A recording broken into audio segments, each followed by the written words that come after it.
Matapos ang closed-door meeting o executive session ng Senate panel hinggil sa alegasyon ng pagkakadawit ni suspended Bamban Mayor Alice Guo sa POGO operations, para kay Senator Risa Hontiveros napapanahon ng iakyat sa presidente ang problema sa POGO. So ngayon, ang inaasahan ko ay mismong ang National Security Council bilang body sa gobyerno na may pinaka-shop, kumbaga mandato, tungkol sa national security, ay sana i-bring up na rin nila ito kay Presidente para makapagsalita na sila tungkol sa usapin ng POGO bilang national security threat. Sa tanong kung mas naninawan ba ang pagkatao ni Guo at kung siya ba talaga ay dawit sa POGO, sabi ni Hontiveros, walang nakabawas o nakabura dun sa namumuo talagang opinyon ng komite na siguradong may kinalaman siya sa POGO Hub dyan sa Bamban.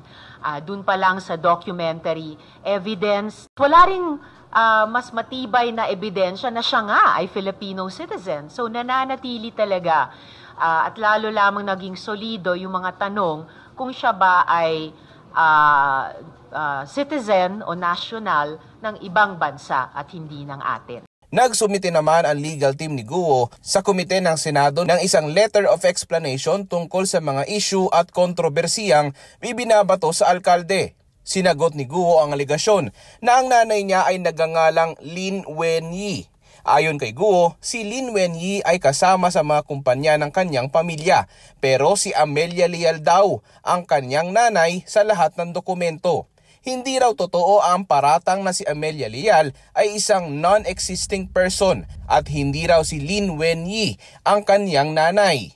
Nanindigan din siya na hindi siya protektor ng POGO at walang kinalaman sa anumang murder, prostitution, human trafficking at iba pang krimen. Wala rin daw kinalaman ng kanyang ama sa POGO at nanindigan na ang pangunahing negosyo nito ay embroidery. Hindi pa rin mas kumlaro yung identity niya kahit sa executive session. So kung ano yung hirap niya pagkatapos nung nakaraang hearing na sabi niya linisin ang kanyang pangalan, hindi po nabawasan yan.